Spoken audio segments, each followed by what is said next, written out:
नमस्कार, आपके साथ मैं हूं दीपिका शर्मा और आप देख रहे हैं क्राइम तक। माफिया को इनके इस एपिसोड में आपका स्वागत है। बात करेंगे एक ऐसी माफिया की जो मियामी से है, जिसके 4 बच्चे हैं, लेकिन इसको सबसे ज्यादा एक चतुर या जिसे कहें बहुत ही स्मार्ट ड्रग डीलर के नाम से जाना जाता है। इसका निक नेम गॉड मदर के नाम से भी फेमस है, यानी कि लोग इसे गॉड मदर कहा करते थे। मियामी की रहने वाली ये महिला, जिसकी साधारण सी जिंदगी होती है, लेकिन क्या कुछ इसकी जिंदगी में हुआ वो मैं आज आपको बताऊंगी।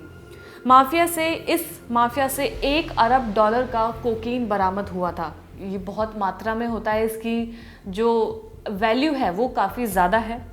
ग्रिसेल्डा पर फिल्म भी बनाई जा चुकी है, यानी कि एक फिल्म इसके नाम पर बनाई गई है, जिस फिल्म में कई चीज़ें तो सही दिखाई गई हैं जो इसकी ज़िंदगी से जुड़ी हुई हैं, वो इस फिल्म में दिखाई गई हैं। इसके अलावा 1970 से लेके 80 के बीच में माफिया ने कई लोगों का कत्ल किया, यानी कि ये एक कोल्ड ब्लडेड मर्डरर भी है और स्मगलर भी है। कई चीज़ें इसकी ज़िंदगी में होती है। इसका पूरा नाम है ग्रिसेल्डा ब्लैंको, जो मियामी से है। ये 4 बच्चों की माँ थी। इसने लोगों को प्रताड़ित किया, उन्हें जान से मारा, उनसे पैसे लिए, मतलब बहुत सारी चीज़ें ऐसी की जो इसकी ज़िंदगी से जुड़ती चली गई, जो इसने गलत काम किए। ये लोगों को ऑर्डर्स देती थी, लोगों को मरवाने का, किडनैप कराने का, और कई ऐसी चीज़ें इसने की। रिपोर्ट के मुताबिक जो बताया गया है, जो रिकॉर्ड्स में है, वो ये है कि इसने करीब 40 से 200 लोगों का जो हत्याएं करवाई हैं, यानी कि इसने दूसरे लोगों को ऑर्डर्स दिए हैं, उन्हें आदेश दिए हैं, जिसके बिनाव पर इसने लोगों को मरवाया है। ये रिकॉर्ड सामने आया है जिसमें ये 40 से लेकर 200 जो काउंटिंग है वो बताई गई है। इसके अलावा क्वींस, मियामी, न्यूयॉर्क तक इसने लोगों को मरवाया है, यानी कि इसका नेटवर्क इतना ज़्यादा फैला हुआ था। कई दूसरी जगहों से भी इसने लोगों को मरवाया। ये टारगेट किलिंग करवाती थी, कई बार चूक की वजह से, यानी कि मान लीजिए आपने किसी शख्स को बोला है किसी तीसरे थर्ड पर्सन को मारना है। अब वो थर्ड पर्सन कहीं भी हो सकता है, किसी भी पब्लिक प्लेस में हो सकता है। अब उसने उसको टारगेट किया मारने के लिए, लेकिन ज़रूरी नहीं कि वो टारगेट पूरा हो, उसमें किसी निर्दोष की जान भी जा सकती है। और ऐसा ही हुआ, जब ये लोगों को मरवाती थी तो कई निर्दोष लोगों की जान भी चली जाती थी। इसके अलावा स्मगलिंग और कोकेन ने माफिया का नाम मशहूर कर दिया। जाहिर सी बात है, जब आप कोई गलत काम करते हैं तो आपका नाम जल्दी मशहूर हो जाता है। ऐसा इसके साथ हुआ और वो गॉड मदर के नाम से फेमस हो गई। जैसा कि मैंने आपको पहले बताया, यूनाइटेड स्टेट्स में दर्जनों माफियाओं में सबसे ज़्यादा फैला हुआ ड्रग ऑपरेशन ग्रिसेल्डा चलाती थी, यानी कि उस ज़माने में कई और लोग भी थे जो इसी बिजनेस में थे, लेकिन उसमें सबसे ज़्यादा जिसका फैला हुआ बिजनेस था वो ग्रिसेल्डा थी। माफिया ने एक अलग तरीके का अंडरगारमेंट भी इन्वेंट किया। अब वो अंडरगारमेंट कुछ इस तरीके से होता है कि उसके अंदर ये कोकेन रख पाती थी और फीमेल स्मगलर से स्मगलिंग कराती थी। वो इस तरीके का नया इसने इन्वेंट किया था। इसके अलावा माफिया ने अपने 3 हस्बैंड्स का कत्ल भी किया है, यानी कि 3 बार इसकी शादी हुई है, जिन तीनों पतियों को इसने मारा है। और फिर उसके बाद इसे ब्लैक विडो के नाम से भी जाना जाने लगा। यंग लड़कियों को कोकेन दिया करती थी और उनसे स्मगलिंग भी करवाती थी। इसके अलावा उन लड़कियों को कंज्यूम करने के लिए भी देती थी। अब इस बात से आप क्या समझ सकते हैं, जब ये लड़कियों को कोकेन देती थी तो इसे मज़ा आता था उन लड़कियों की हरकतों को देखने में। ये अलग शौक था।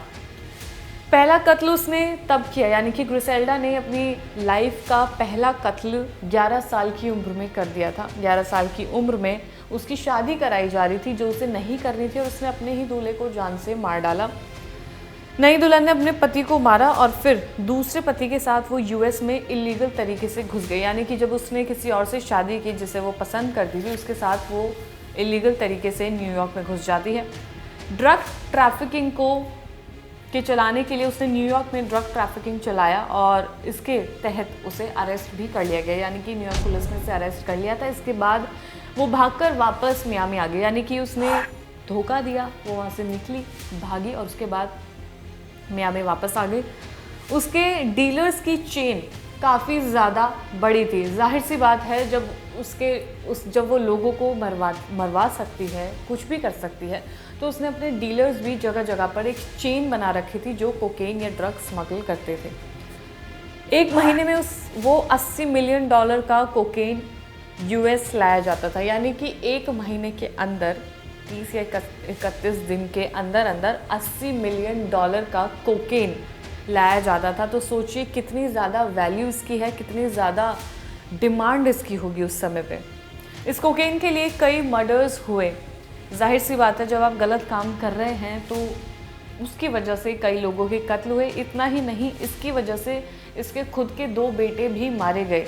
यानी कि बिज़नेस इतना गंदा था, ये इतना ख़राब था बिज़नेस, जिसकी वजह से इसने अपने 2 बेटों को खोया भी है।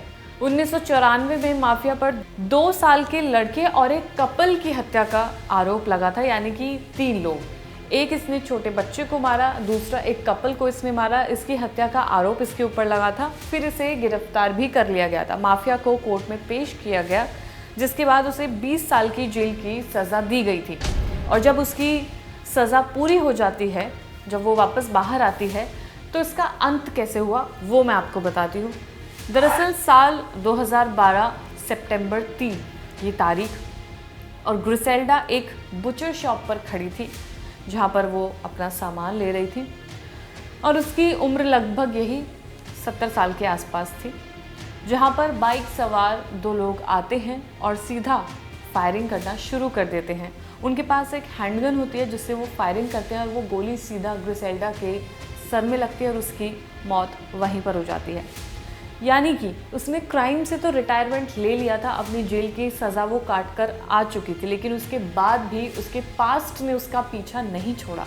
और जो लोग जो बाइक पर आए थे, वो उससे दुश्मनी निकालने आए थे या क्या करने आए थे, वो लोग उसके पास आए, उन्होंने अपनी गन निकाली और सीधा ग्रिसेल्डा के सर में मारी। यानी कि जिसने इतने कत्ल करवाए हैं, जाहिर सी बात है उसकी दुश्मनी किसी ना किसी से रही होगी। और जब लोग रिवेंज लेने पर आते हैं तो फिर वो सोचते नहीं है क्या गलत और क्या सही। वही ग्रिसेल्डा के साथ हुआ। जब इसने गलत काम किया तो गलत ही इसी के साथ हुआ, और इसका अंत इस तरीके से हुआ। तो ये थी ग्रिसेल्डा की कहानी। मियामी से जो आती है, एक महिला नॉर्मल ज़िंदगी जी रही होती है, लेकिन उसके बाद जब वो क्राइम की दुनिया में कदम रखती है, तब उसके साथ साथ क्या हुआ वो मैंने आपको बताया। उसने अपने 2 बच्चों को खोया, इसके अलावा उसने कई लोगों की हत्याएं करवाई, वो जेल गई, जेल की सज़ा भी पूरी करके वापस आ गई, उसके बाद भी उसकी जान ले ली गई।